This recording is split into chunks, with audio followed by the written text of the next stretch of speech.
Fala aí, galera do terceiro ano, sejam todos muito bem-vindos a mais uma aula de História. E na aula de hoje aí nós vamos falar sobre o capítulo 26, o governo cívico, o golpe militar, né, de 1964 e o governo aí de Castelo Branco, beleza?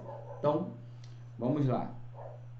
Falando aí sobre o golpe de 64, né, nós temos que voltar no tempo, né, e entendermos um pouco sobre a história de como João Goulart ele assume o governo de Jânio Quadros, né? Jânio Quadros ele renuncia com pouco tempo de mandato, lá em 1961, né? Ele renuncia ao governo, buscando aí apoio, achando que o Congresso iria apoiá-lo, enfim, mas ele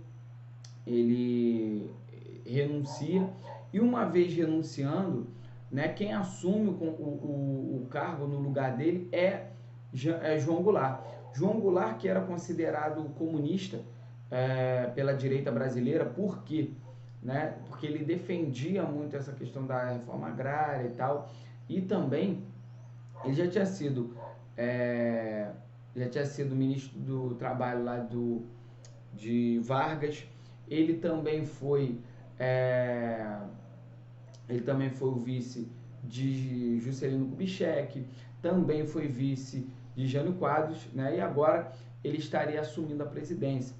Os militares e a ala mais radical, né, a ala mais conservadora, eles não queriam que ele assumisse a presidência.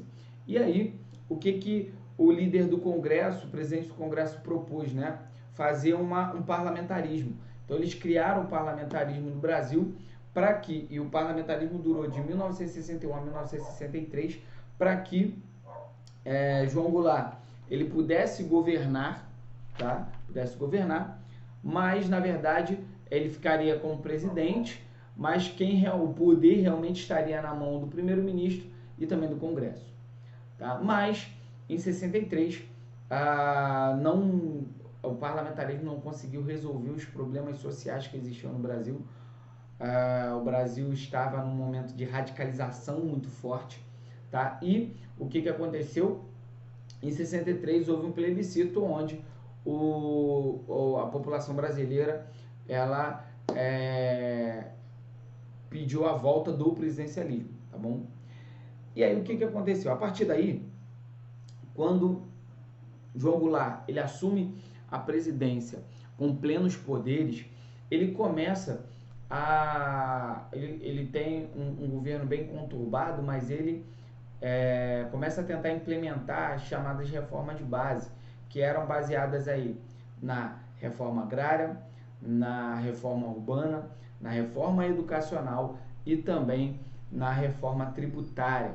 Tanto é que no início lá de 63 ele faz um decreto, né, onde ele proíbe aí, né, ou diminui, né, as remessas de lucro das empresas para o exterior, das empresas estrangeiras, né?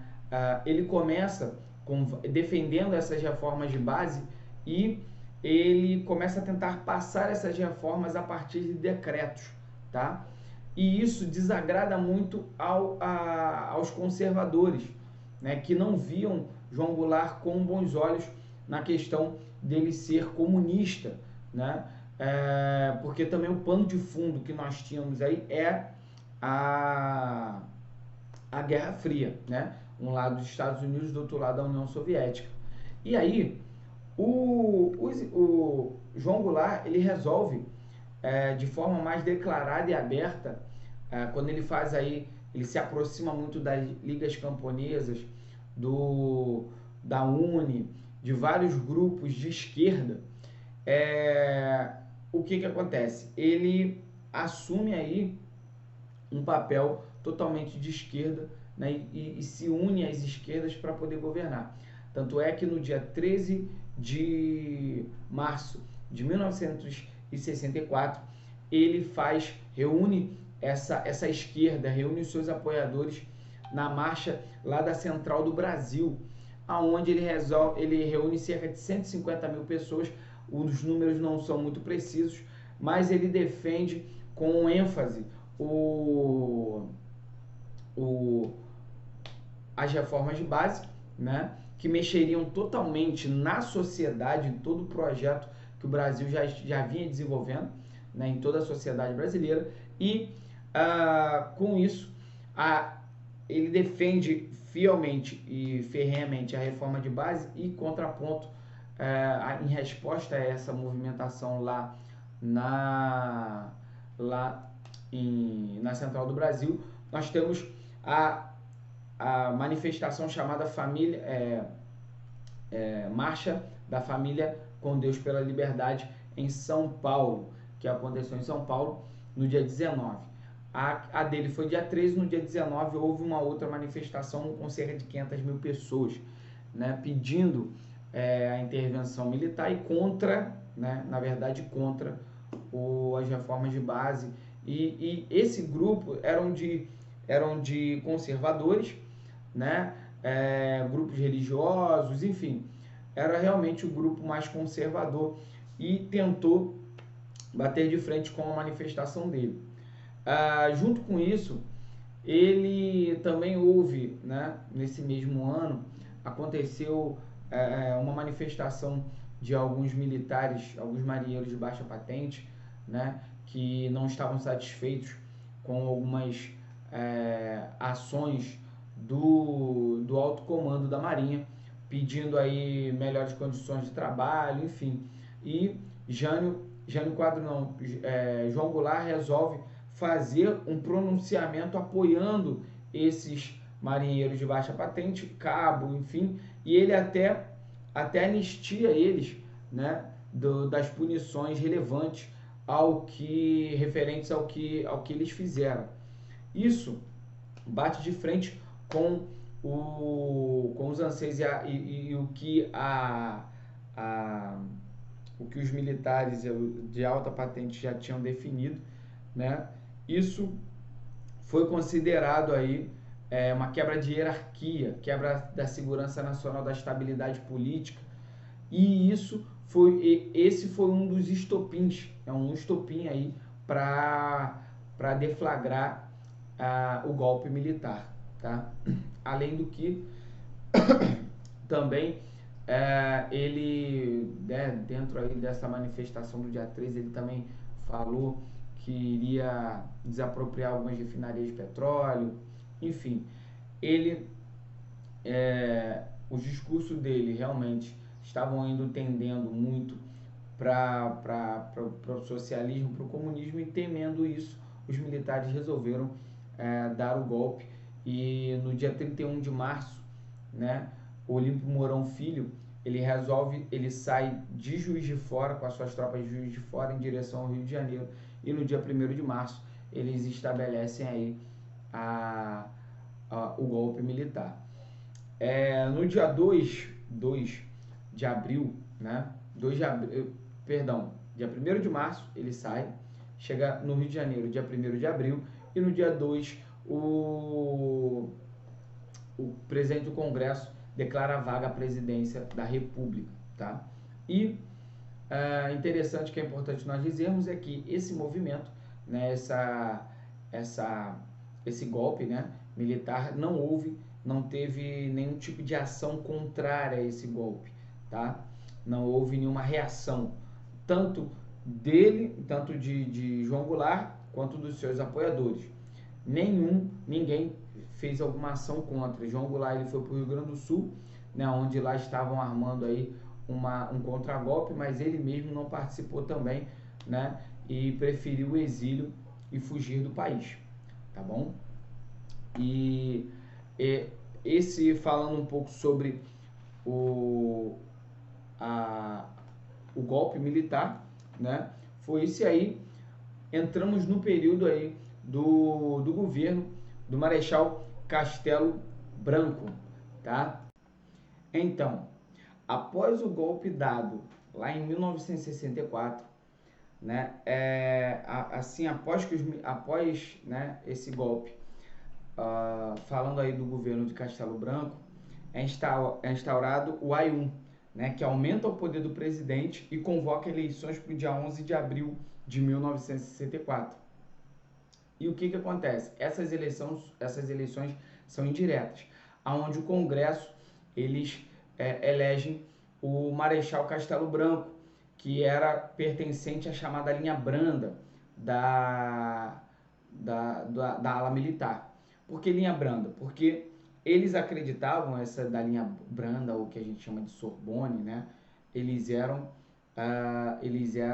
acreditavam que o poder, né? Eles deveriam dar o golpe, mas o poder deveria ser devolvido rápido para a população, para as vias democráticas.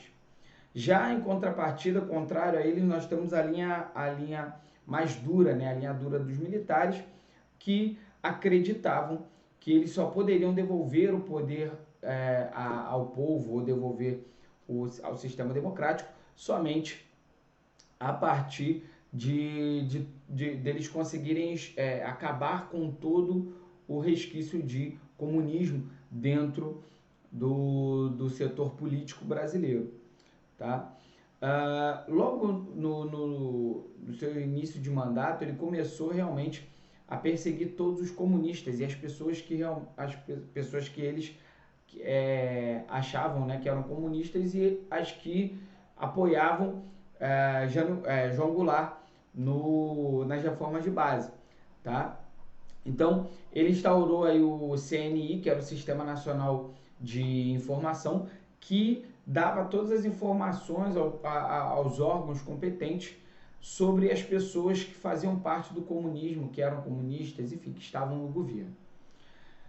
Ele também lançou o chamado PAEG, né, na área econômica. Ele lançou o PAEG, que era o Plano de Ação Econômica do Governo, que tinha como principal objetivo, né, de ajudar ao Estado a se desenvolver, né, através aí, do controle da inflação, né, que o controle da inflação, eles trouxeram aí a restrição dos gastos públicos, né, a diminuição aí dos gastos públicos, e também a diminuição da emissão de moeda para acabar com a inflação.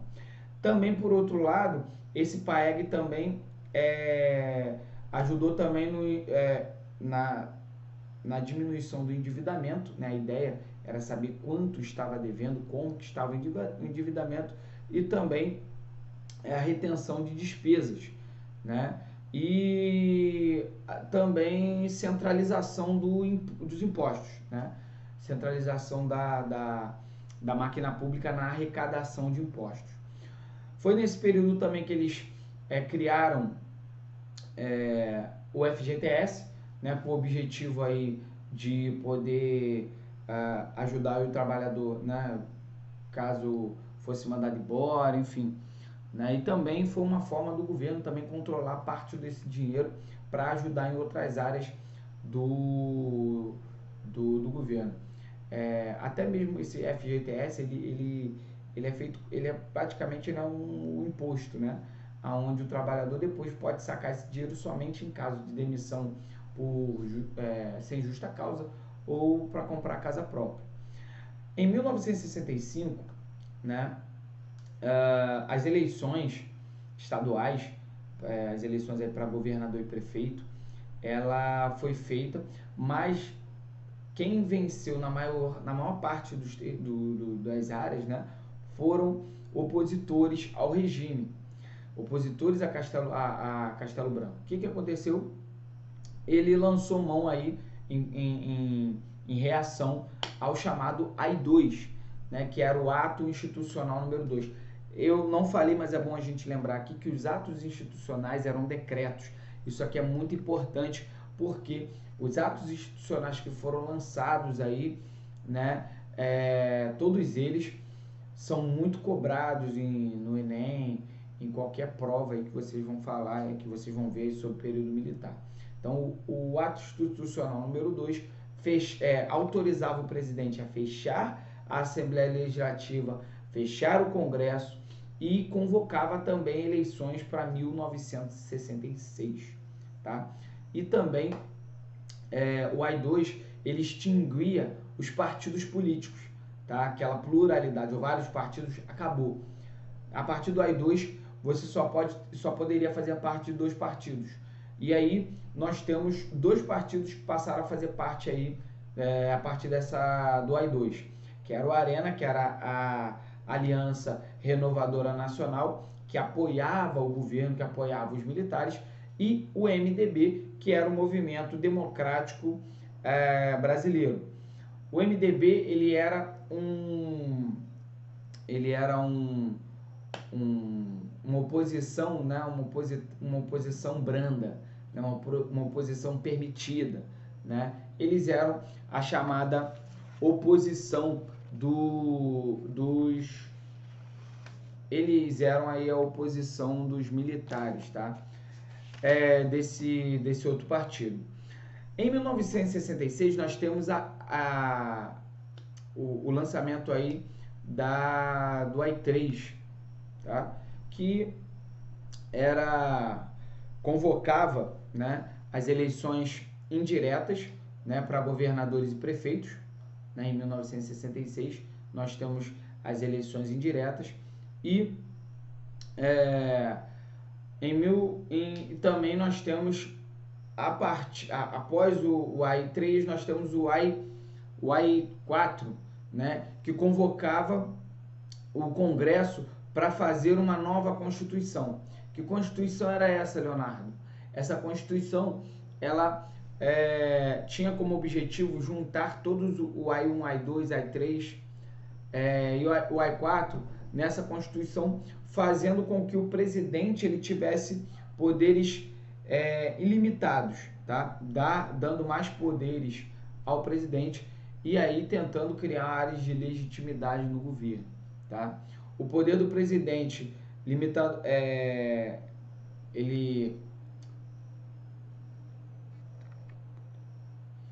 nessa Constituição, o poder do presidente essa Constituição limitava o poder dos estados, tá? Instaurava também a Lei de Segurança Nacional, que tirou muitas liberdades aí da população, do cidadão civil, tá? Tirando aí os direitos dele, muitos de manifestação, enfim. E também a Lei de Imprensa, onde havia uma mordaça, começaram a controlar a imprensa brasileira, tá? E em 1967, né, foi eleito aí o presidente Costa e Silva, dando fim ao governo de Castelo Branco, tá bom? Então, chegamos ao final de mais uma aula. Quero dizer para vocês, façam as atividades dos contextualizados, tá?